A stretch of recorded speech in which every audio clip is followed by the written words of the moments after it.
오늘도 기도의 자리에 나오신 여러분들에게 하나님께서 값없이 베풀으신 끝없는 은혜가 차고 넘치기를 소망합니다. 특별히 여러분들이 간절히 기도한 기도 제목들을 하나님께서 기억하여 주시고 응답하여 주실 줄로 믿습니다.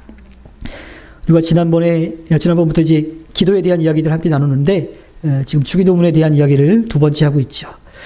지난번에는 예수님께서 가르쳐 주신 그 기도의 첫 부분, 하늘에 계신 아버지에 대한 이야기의 앞부분을 좀 나눴었어요. 그 내용들은 뭐였냐면 부모와 자녀의 관계에 대한 거죠. 부모와 자녀의 관계는 부모님은 잘해주고 싶고 자녀는 어떻게 돼요? 그 부모의 기대에 부응해서 잘하고 싶은 그러한 관계예요. 힘들고 어려울 때 든든한 버팀목이 되어주고 싶고 또 기댈 수 있는 그런 관계가 되고 싶은 거죠. 그런데 이 부모와 자녀의 관계에서 또 빼놓을 수 없는 게 있어요. 그것은 뭐냐면 부모는 자녀를 사랑한다라고 하는 거예요. 물론 자녀도 부모를 사랑하는데 부모가 자녀를 사랑하는 그 마음 가운데에는 잘못한 것에 대해서 가만히 놔둘 수가 없다라고 하는 그런 부분이라고 하는 거죠. 그 사랑이 참 사랑이라면 때로는 잘못했을 때 혼낼 줄도 아는 모습도 있어야 하는 겁니다. 우리는 세상에 누구보다도 우리를 사랑하시는 하나님의 따뜻한 그런 품 안에 안겨서 기도를 시작을 해야 돼요. 그런데 거기에 더해서 하나님께서 우리들에게 너 이거 잘못했더라고 말씀해 주시는 그 경고의 말씀도 들을 준비도 하고 있어야 합니다. 우리는 부족하고 연약해서 많은 실수를 해요. 우리의 생각으로 죄를 짓기도 하고 우리의 입술로 또 우리의 손과 발로 죄를 짓기도 합니다. 그래서 그 죄 때문에 하나님 앞에 설 수 없는 그러한 지경에 이르기도 하는 거죠. 하나님 아버지는 우리가 잘못한 것을 다 알고 계세요. 그런데 그 잘못한 것을 알고 계시면서도 기다리시는 거예요. 어떻게? 제가 잘못했습니다. 그러니 용서해 주세요.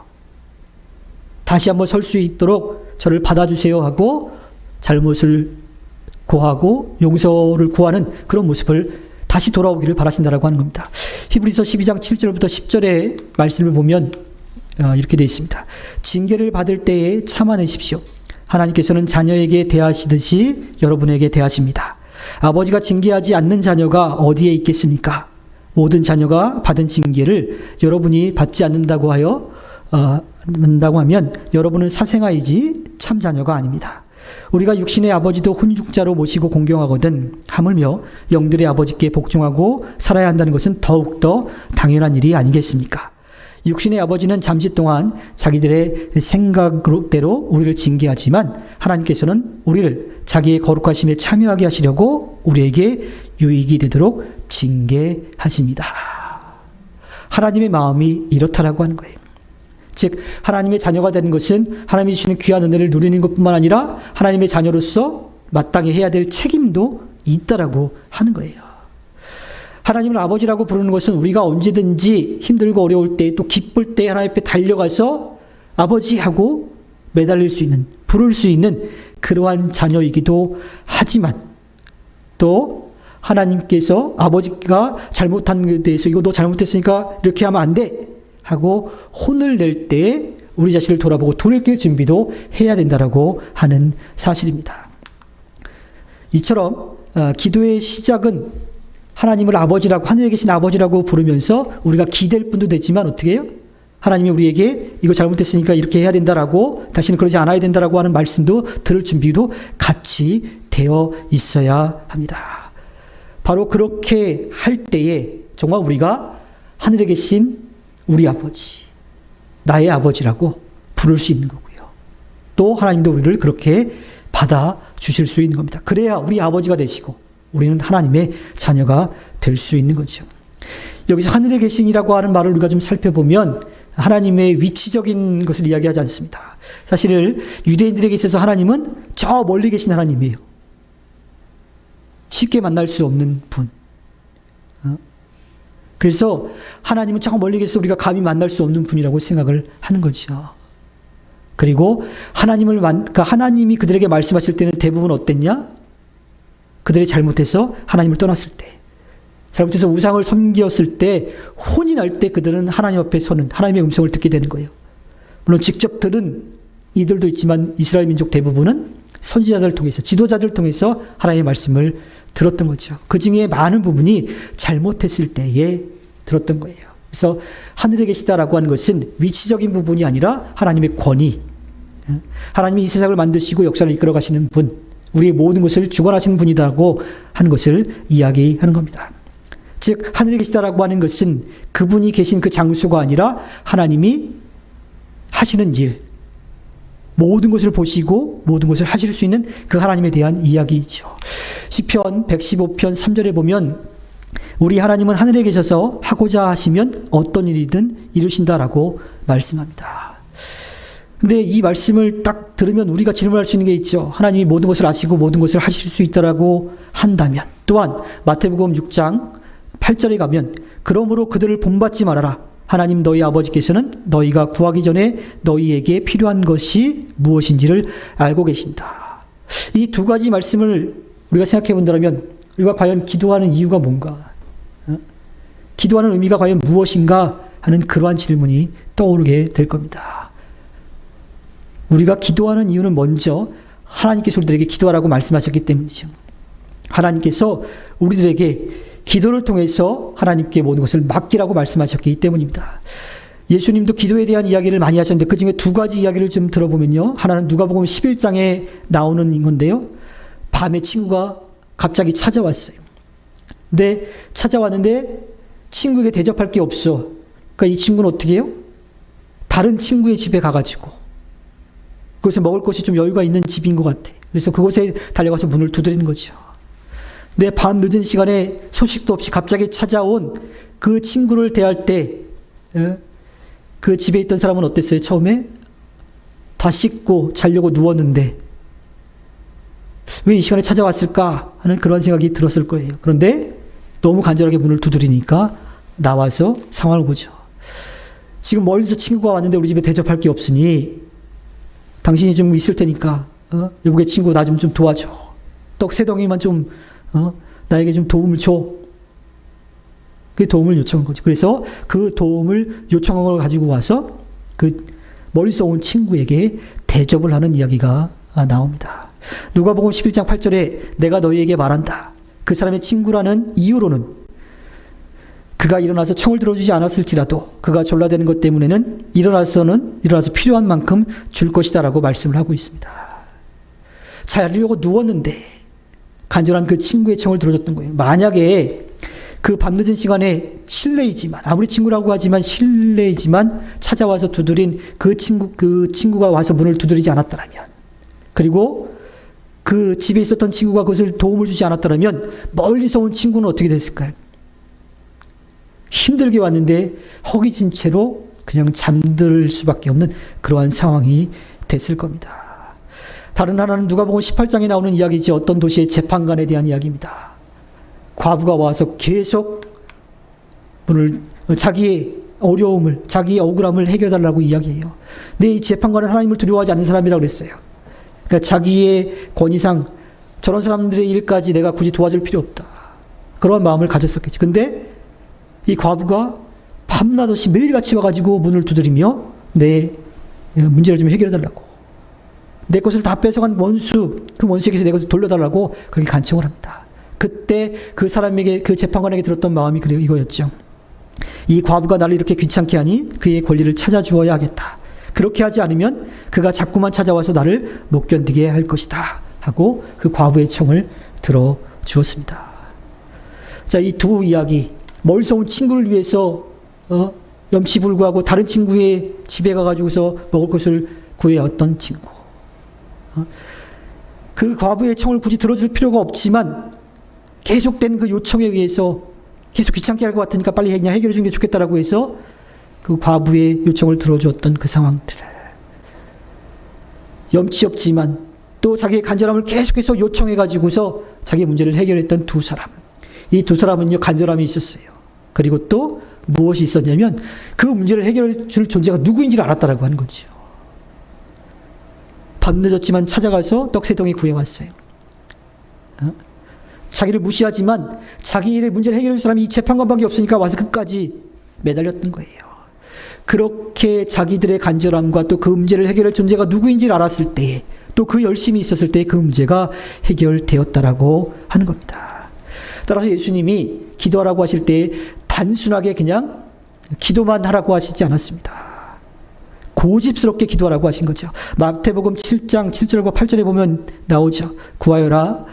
그리하면 하나님께서 너희에게 주실 것이다. 찾아라. 그리하면 너희가 찾을 것이다. 문을 두드려라. 그리하면 하나님께서 너희에게 열어주실 것이다.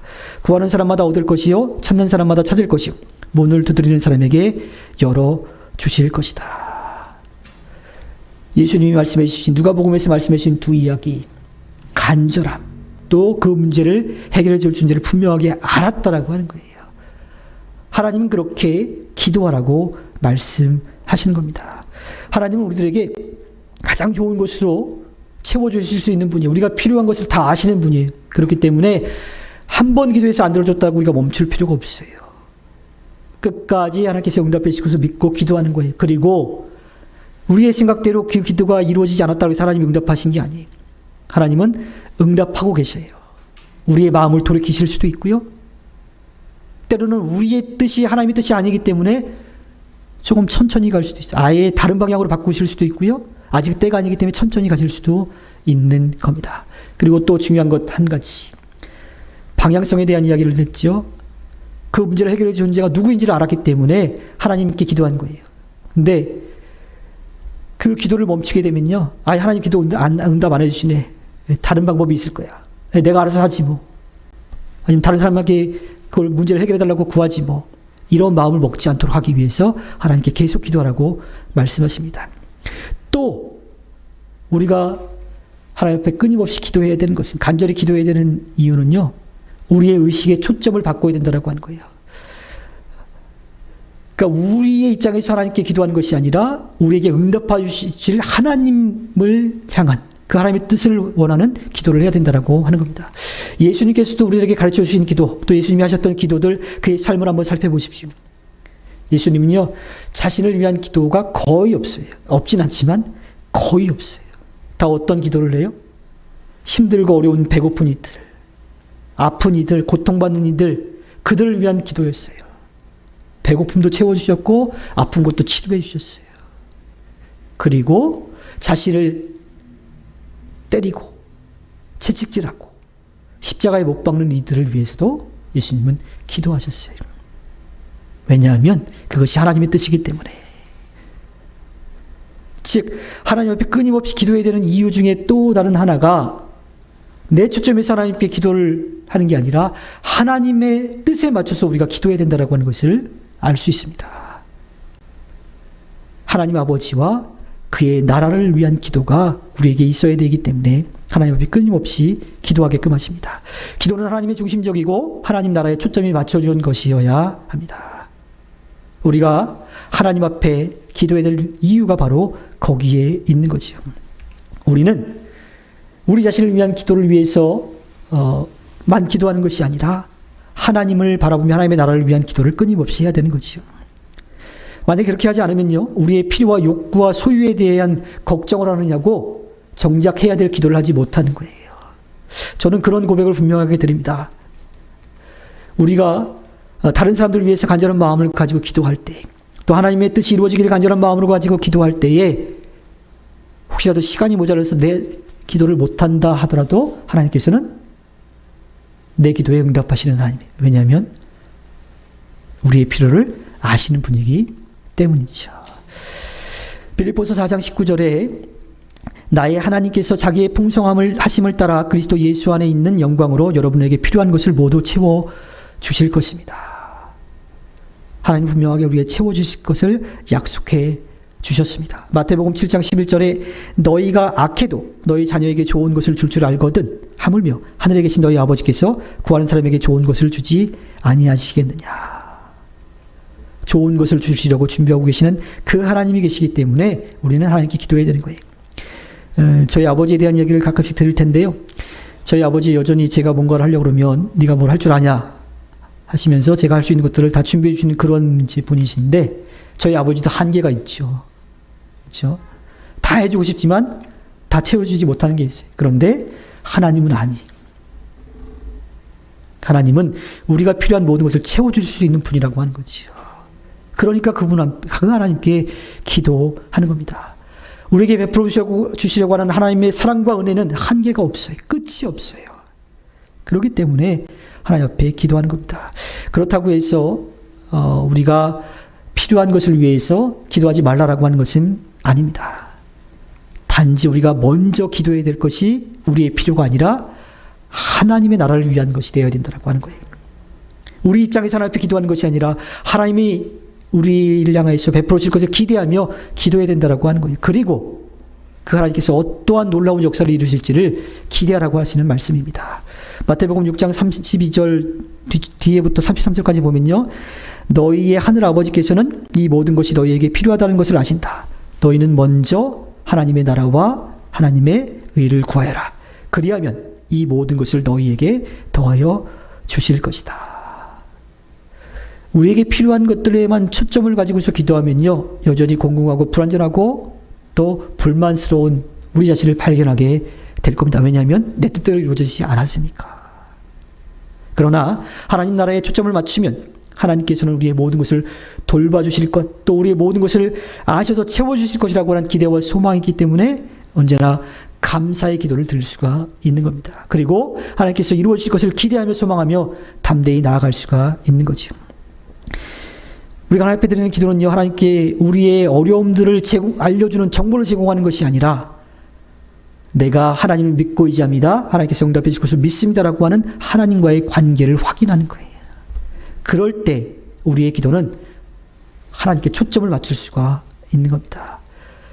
나의 삶이 나뿐만 아니라 다른 사람을 위한 것임을 또 알게 되고요.